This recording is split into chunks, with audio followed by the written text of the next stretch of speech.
The European Union published 4 papers in October last year. I understand the government has tabled a revised legal text in the negotiations. So does the Secretary of State recognise that there is a desire from businesses in Northern Ireland for much greater transparency around the UK government's negotiating objectives? Look, I would say to the Honourable Gentleman, we've been very transparent and clear with businesses. Both myself and the Minister for Europe and indeed the Foreign Secretary have met with businesses and engaged with businesses, as we will be tomorrow, outlined to exactly what our objectives are, which are to deliver for what businesses in Northern Ireland want, which is to rectify the problems that are hampering their businesses in Northern Ireland. We need to correct the protocol, and the EU needs to show some flexibility to make that work. We now come to the final question. Shadow Minister Tony Hunt on the answer. Mr. Speaker, when it comes to negotiations with the European Union, this government told us we could have our cake and eat it. But we have a harsh reality, Mr. Speaker. A Prime Minister ambushed by cake while businesses in Northern Ireland are crying out for certainty. Exactly. So when will this government finally bake off and deliver a veterinary agreement? Well, Mr. Speaker, I'll ignore the cakeism directed by the opposition front bench and just say to your lady, it's good to see her finally supporting the UK government, which Labour failed to do, while we are focused on delivering for Northern Ireland, rectifying the protocol, fixing the problem. Get on board!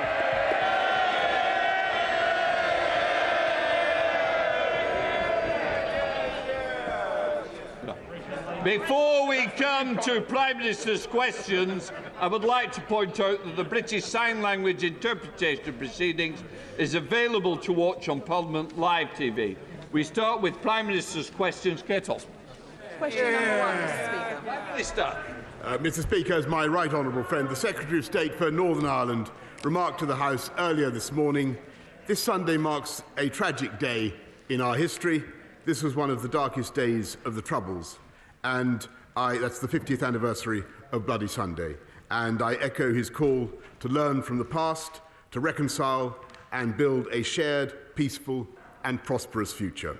Mr. Speaker, this morning I had meetings with ministerial colleagues and others. In addition to my duties in this House, I shall have further such meetings later today. I associate my remarks with the Prime Minister on Bloody Sunday. Did the Prime Minister agree to the Chancellor of the Exchequer writing off £4.3 billion of fraud? That's £154 of every household in the country. That went directly into the pockets of fraudsters.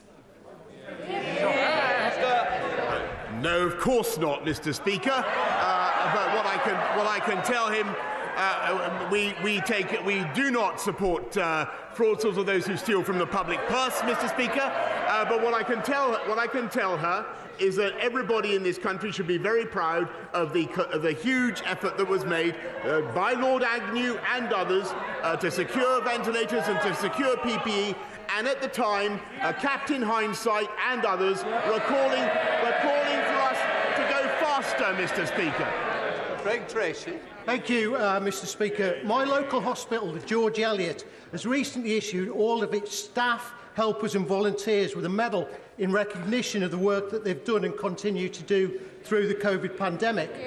Would the Prime Minister join me in thanking them all for the incredible work they've done, including the specialist teams such as palliative care, who've had to act as surrogate families for patients whose relatives who've been able to attend because of restrictions? And will he consider following their lead in issuing a National Service Medal for all of our key workers who've done such an outstanding job in keeping our country going through the pandemic? Prime Minister. Yes, of course, Mr. Speaker. I thank my honourable friend, and I'm pleased that so many of the volunteers and the staff at George Eliot Hospital have been recognised in the Queen's New Year's honours list. I've seen the medal that they are proposing, and I think it's lovely, Mr. Speaker. And as I've told the House before, we're establishing a UK Commission on COVID commemoration to consider how we can commemorate everything that we've all been through, and the Commission will also consider how we can recognise the courage of frontline workers. We now come to the Leader of the Opposition, Keir Starmer. Thank you, Mr. Speaker, and can I join with the Prime Minister in his comments in relation to Bloody Sunday? The Ministerial Code says that ministers who knowingly mislead Parliament will be expected to offer their resignation. Does the Prime Minister believe that applies to him? Prime Minister. Mr. Speaker, of course, but let me tell the House that I think he's inviting a question about an investigation which, as you know, Mr. Speaker, I can't comment, and on which he, as a lawyer, Mr. Speaker, will know that I can't comment on. And what I am focused on is delivering the fastest recovery of any European economy from COVID, the fastest booster rollout, 400,000 more people on the payrolls now than there were before the pandemic began. And we're launching a policy tomorrow, Mr. Speaker. He talks about people being out of work. In my case, that's what I understand why he wants it. We're launching a plan tomorrow, Mr. Speaker, to get 500,000 people off welfare into work. It's a fantastic idea. I hope he supports it. Keir Starmer. I think the Prime Minister said yes, he agrees the code does apply to him. Yes. And therefore, if he misled Parliament, he must resign. Yes. On the 1st of December, the Prime Minister told this House, in relation to parties during lockdown, all guidance was followed completely in number 10 from that dispatch box. Yeah. On the 8th of December, looks quizzical, he said it.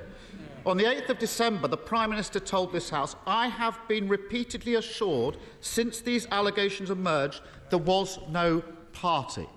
So since he acknowledges the ministerial code applies to him, will he now resign? No, Mr. Speaker. But, you know,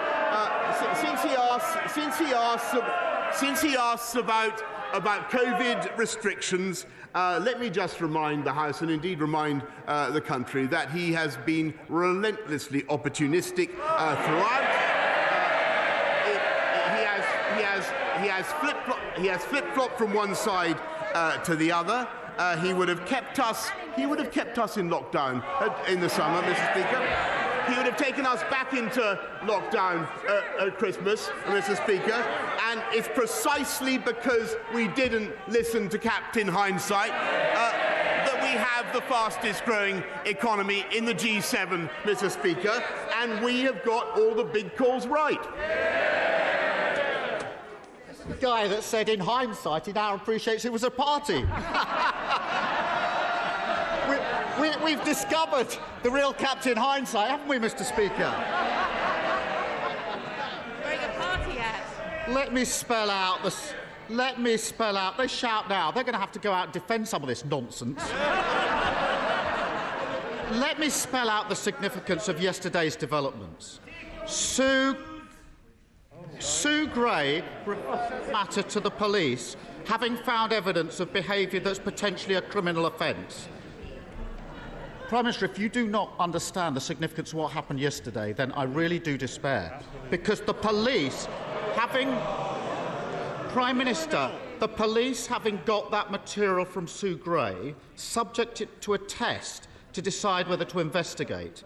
And that test was whether it was the most serious and flagrant type of breach in the rules. The police spelt out that what they meant by that those involved knew or ought to have known what they were doing was an offence, and that there was little ambiguity about the absence of any reasonable defence. Does the Prime Minister...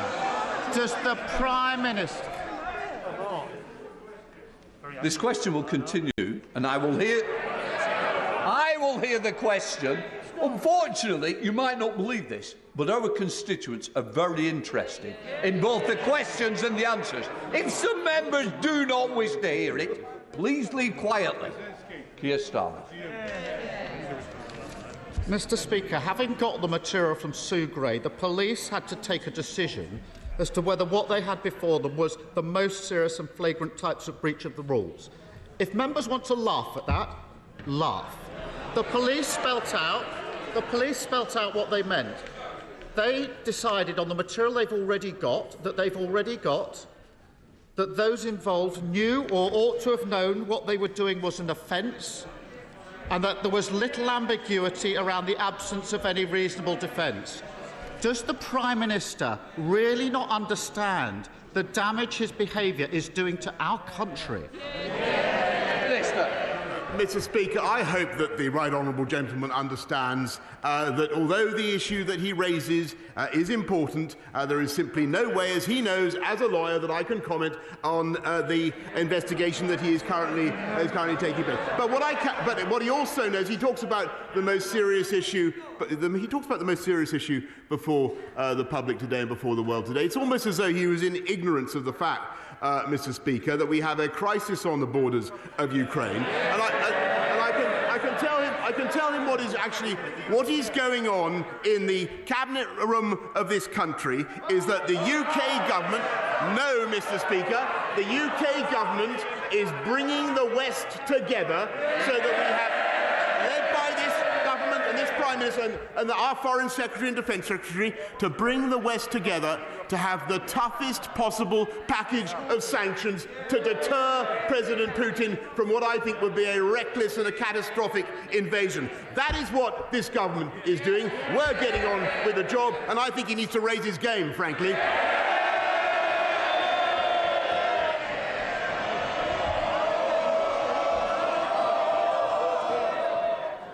Can I just say honestly, just sit down. Can I just say to both sides, our constituent watching it, tensions are running high, and what we need to be able to do is allow the people out there who are bothered about their futures to hear what is said on both sides. So please, let's give the respect our constituents deserve. Keir Starmer. Mr. Speaker, this was the Prime Minister who went into hiding for 5 days because of these allegations. Talk to me about being around for the allegations. Mr. Speaker.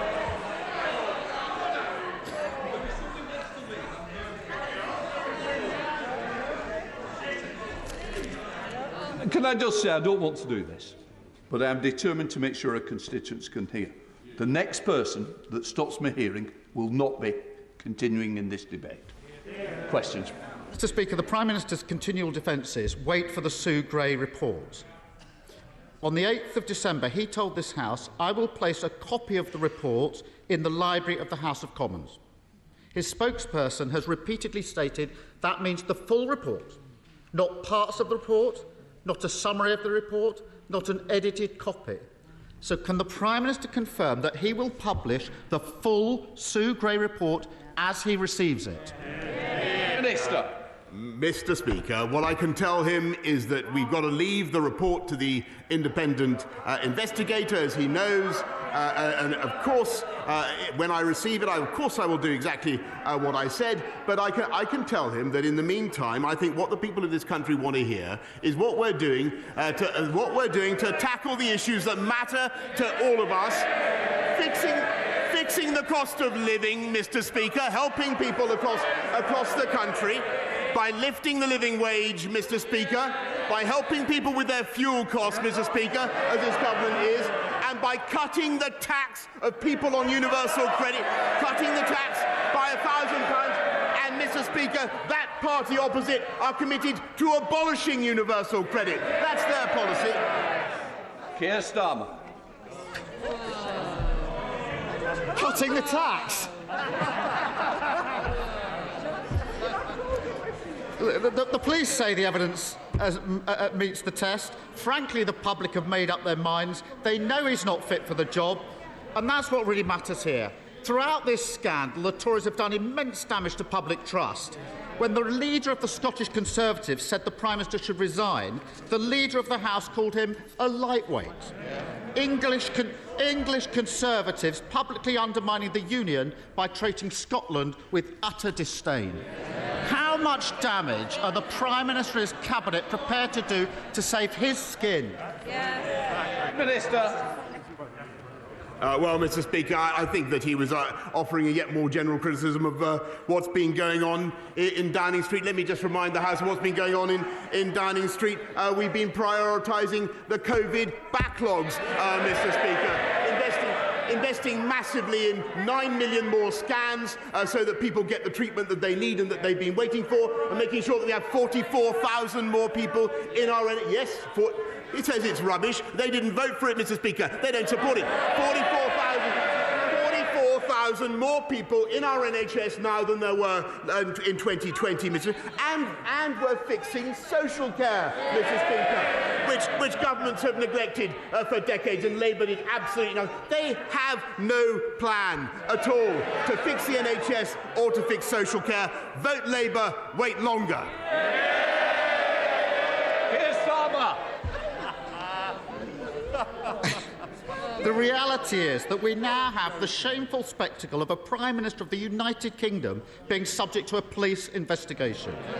Unable to lead the country, incapable of doing the right thing, and every day his cabinet fail to speak out, they become more and more complicit. And what's utterly damning, despite the huff and puff, is that this is all happening when petrol prices, the weekly shop and energy bills are going through the roof. 3 months ago, Labour suggested cutting VAT from energy bills. Still, the government has failed to act. Instead of getting on with their jobs, they're wheeled out to save his. Whatever he says in his statement later today or tomorrow won't change the facts. Isn't this a Prime Minister and a government that have shown nothing but contempt for the decency, honesty and respect that define this country? Prime Minister. No, Mr. Speaker, we love this country and we're doing everything in our power to help this country. And of course, he wants me out of the way, Mr. Speaker. Of course, he wants me out of the way. He does, and I can't. And many people, of course, I don't deny it. For all sorts of reasons, many people may want me out of the way. But I tell you, the reason he wants me out of the way is because he knows that this government can be trusted to deliver, and we did, and we delivered on Brexit, Mr. Speaker. He voted 48 times. He voted 48 times to take this country back into the European Union. We delivered. He did. He can't be trusted. We delivered the fastest vaccine rollout in Europe, Mr. Speaker, and we will deliver on our plan to unite and level up across the whole of the UK. Crime down 10%, Mr. Speaker. Job vacancies at a record high. Colossal investment in... Yes, Mr. Speaker, we're delivering and they have no plan. 3 times as much tech investment as France in this country, twice as much as Germany. We have a vision for this country as the most prosperous and successful economy in Europe because we are going to unite and level up. The problem with the Labour Party today, Mr. Speaker, is that he's a lawyer, not a leader. That's the truth. That's the truth, Mr. Speaker.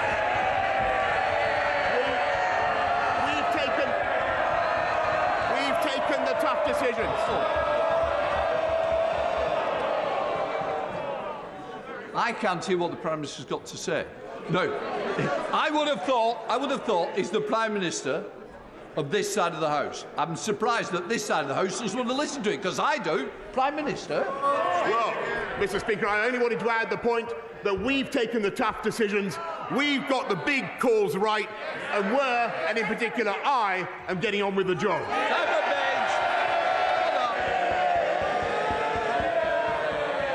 Thank you, Mr. Speaker. In Clwyd South, the Welsh Government has been dragging its feet on urgent repairs to the Newbridge Road, while in contrast, the Prime Minister and his government have delivered record Levelling Up Fund investment of £13.3 million along the Dee Valley, from the Trevor Basin to Llangollen and Chirk and on to Corwin. Will the Prime Minister comment on how the next phase of the Levelling Up Fund will bring hope and prosperity to other communities right across our proud union of the United Kingdom? Prime Minister. I thank my honourable friend very much, and what pleasure it gives me to address the member for Clwyd South, where I tried unsuccessfully so many years ago. And I'm delighted that a Conservative government is now investing so massively in levelling up in Clwyd South and across the whole of Wales. We now come to the Leader of the SNP, Ian Blackford. Thank you, Mr. Speaker. And can I associate myself with the remarks of the Prime Minister on Bloody Sunday? And I'm sure, Mr. Speaker, you and the entire House will want to commemorate tomorrow the Holocaust Memorial Day, when 6 million Jews lost their lives at the hands of the regime of Hitler. And of course we remember other genocides, not least more recently in Bosnia, and we all pray for continued peace in that country. Mr. Speaker, at the heart of this matter, we have a Prime Minister who is being investigated by the police for breaking his own laws. Absolutely unprecedented. A man who demeans the office of Prime Minister. This is the latest in a rap sheet that is already a mile long. Illegally proroguing Parliament, misleading the House, decorating with dodgy cash, partying while the public suffered. Every moment he stays, he is dragging out the agony for families who are reminded of the sacrifices they made, and dragging his party further through the dirt. The public knows it, the House knows it, even his own MPs know it. Yeah. When will the Prime Minister cop on and go? Yeah. Mr. Speaker, I want to join the right honourable gentleman and echo his sentiments about Holocaust Memorial Day, where I think he is completely right. But I must say that he made the same point last week. He's wrong then, he's wrong now, and much as I enjoy cooperating him, but it is precisely because I enjoy cooperating with him so much and with all his Scottish colleagues that I have absolutely no intention of doing what he suggests. Ian Blackford. Mr. Speaker, every moment that the Prime Minister lingers, every nick in this death by 1,000 cuts is sucking attention from the real issues facing the public. Tory cuts, Brexit and the soaring cost of living have pushed millions of families into poverty. The impending national insurance tax hike hangs like a guillotine while they eat cake. This is nothing short of a crisis.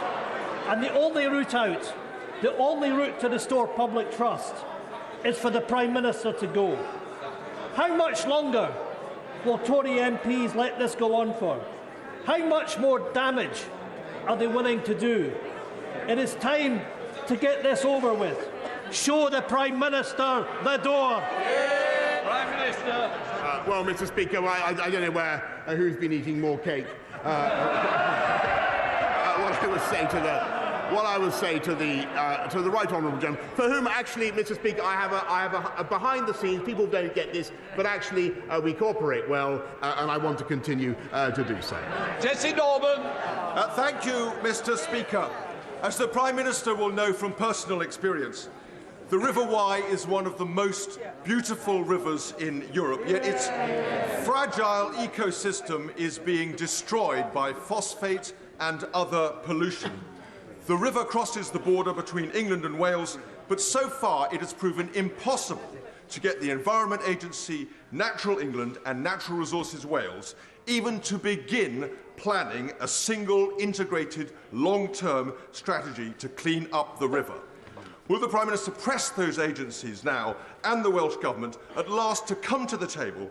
And will he ask ministers to look at the idea of a new ring-fenced National Rivers Recovery Fund, using fines paid by the water companies so we can clean the Wye and other rivers up properly once and for all? Well, Mr. Speaker, I had a memorable swim in the Wye myself. I think at about 5 o'clock in the morning once, and it tasted as like nectar. But I understand the problem that he raises. It's very important that our beautiful rivers should be clean as well. And my honourable friend, the Environment Minister, will be visiting the Wye area shortly, with or without his swimming trunks. And I know that we're urging the Welsh Government to take this matter as seriously as this government is. Please get him in there. Sir Geoffrey Donaldson. Thank you, Mr. Speaker. The Prime Minister will know that many families across the United Kingdom are struggling with the increased cost of living and rising energy costs. But in Northern Ireland, that is compounded by the protocol. 27% is the increase in the cost of bringing goods from Great Britain to Northern Ireland when we can get access to those goods. It is costing business £2.5 million every day, almost £1 billion a year, the cost of the protocol. The Prime Minister talks about uniting this nation and levelling up. He could do that by removing the Irish Sea border and restoring Northern Ireland's place fully within the UK internal market. Prime Minister. Mr. Speaker, I must say that I support passionately the indignation of the right honourable gentleman opposite. And yes, Mr. Speaker, I never thought when we negotiated that this would be 200 businesses have stopped supplying Northern Ireland. Foods are being blocked, Mr. Speaker. Christmas cards are being surcharged. And frankly, Mr. Speaker, the EU is implementing this in an insane and pettifogging way. And we need to sort it out, and I completely support what he's saying. Philip Dunn. Has my right honourable friend, the Prime Minister, seen the report published earlier this month by the EAC, making recommendations about what else should be done in addition to the welcome measures in the Environment Act to clean up our rivers, including the River Wye, but all our rivers? One of the recommendations was that DEFRA should give guidance to Ofwat to require water companies to invest much more in water treatment in the next round of capital spending approvals. Will he encourage his Secretary of State to give this guidance in the strategic policy statement to Ofwat expected shortly? Prime Minister. Thank you very much. Yes, Mr. Speaker, my right honourable friend is completely right. I welcome the report by his committee. This government is going further and faster than any other government hitherto to protect and improve the health of our rivers and seas. Lord Russell-Moyle. Thank you, Mr. Speaker. Happy unbirthday to him. Happy unbirthday to him, because just like the Mad Hatter, he didn't need the excuse of a birthday to have a party, but it did help, didn't it? So when he had groups of people singing to him when illegal gatherings indoor were illegal and communal singing was banned, my constituents think that he has lied. My constituents think that he lied to this House, and my constituents think he lied to them when he was partying and telling them all... Order. In passing what your constituents say, but you can't continue to labour that one point. Lord Russell-Moyle. So, I would prefer to be led by a lawyer than a liar. Will he now resign?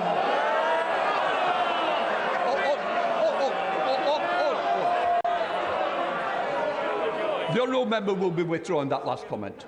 I withdraw it. That's what my constituents think, not mine. Right to less of that, Prime Minister.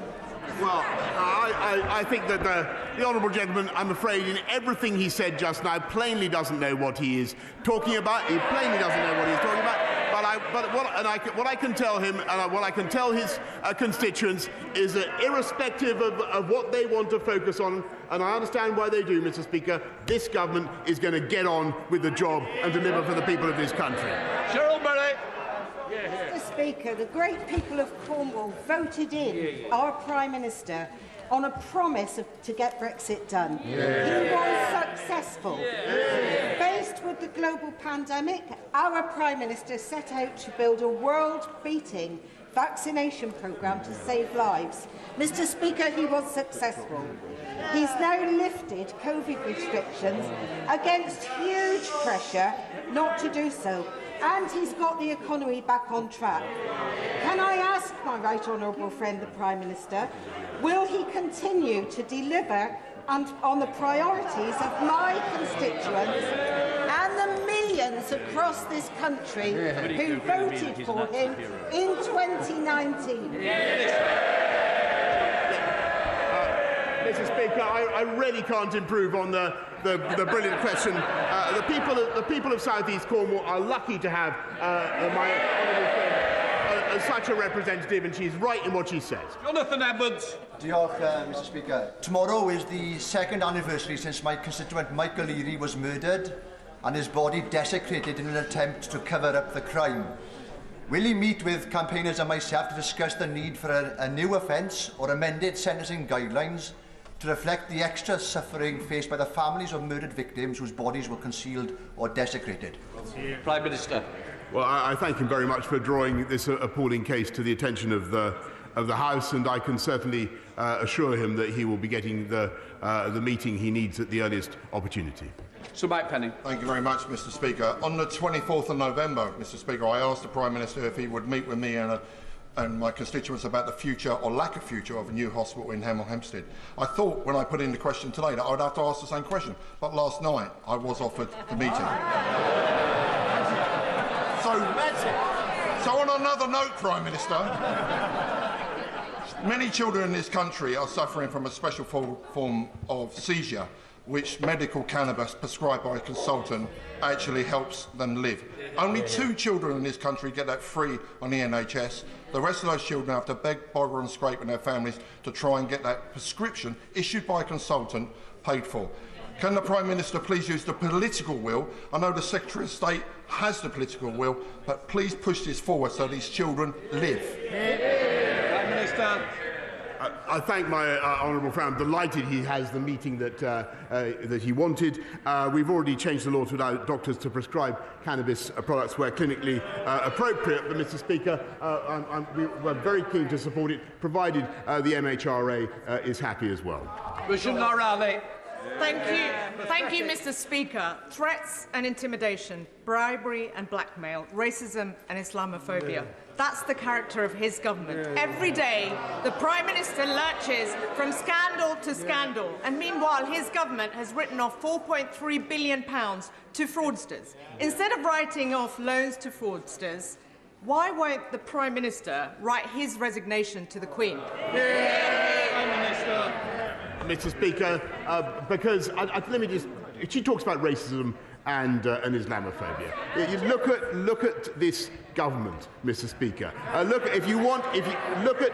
at the modern Conservative Party. We are the party of hope and opportunity for people across this country, irrespective of race or religion, and we don't care what religion you affirm. All we care about is whether you're interested in ideas of aspiration and opportunity. That's what we're about.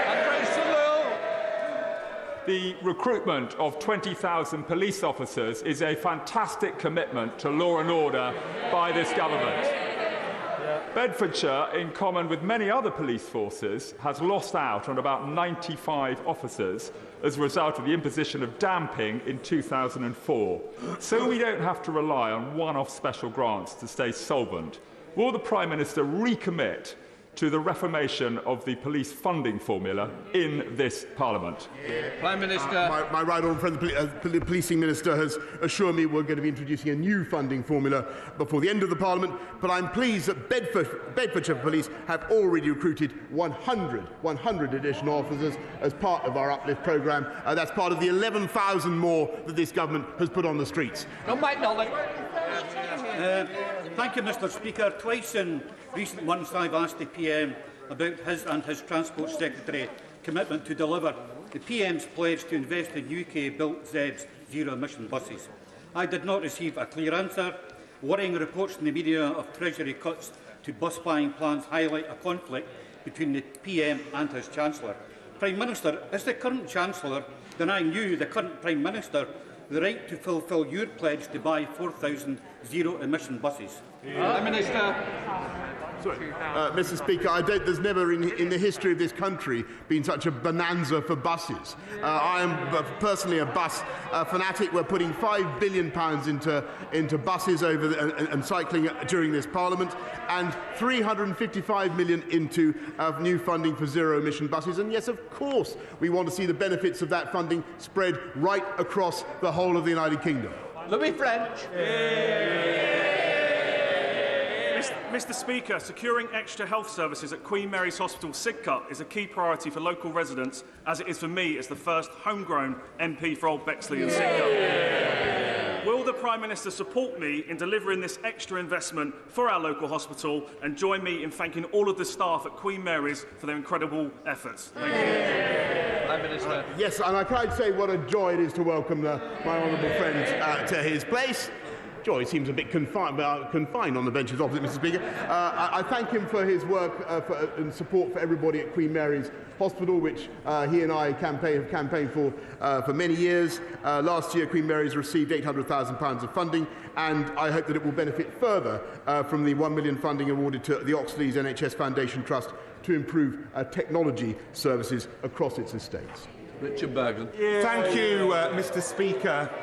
A nurse who organised a small socially distanced demonstration against this government's pay cuts was fined £10,000. People out there are sick to the back teeth of it being one rule for the Tories and another for everyone else. The Prime Minister, for once, needs to do a decent thing. For God's sake, resign. Mr. Speaker, I don't think there was a question there.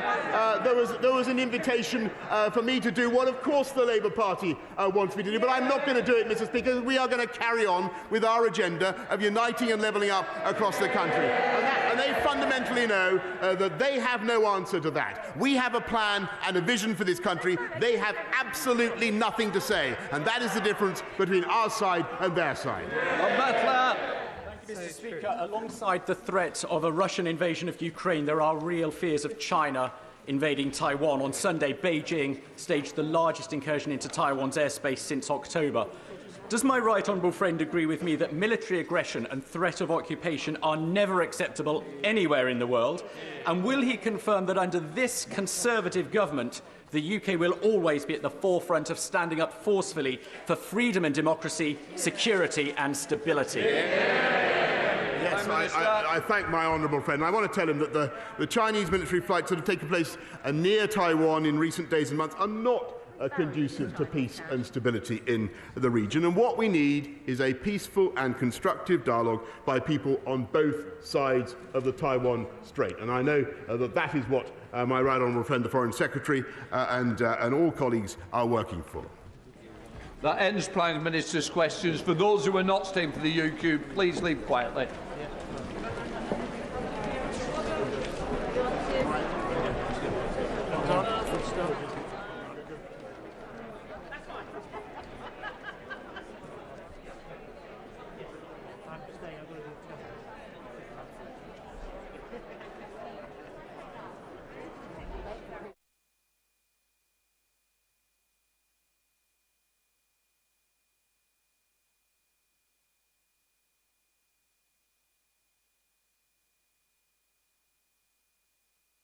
Right, we now come to the urgent question, which has been granted to... I'll just let a few more go, won't be a second.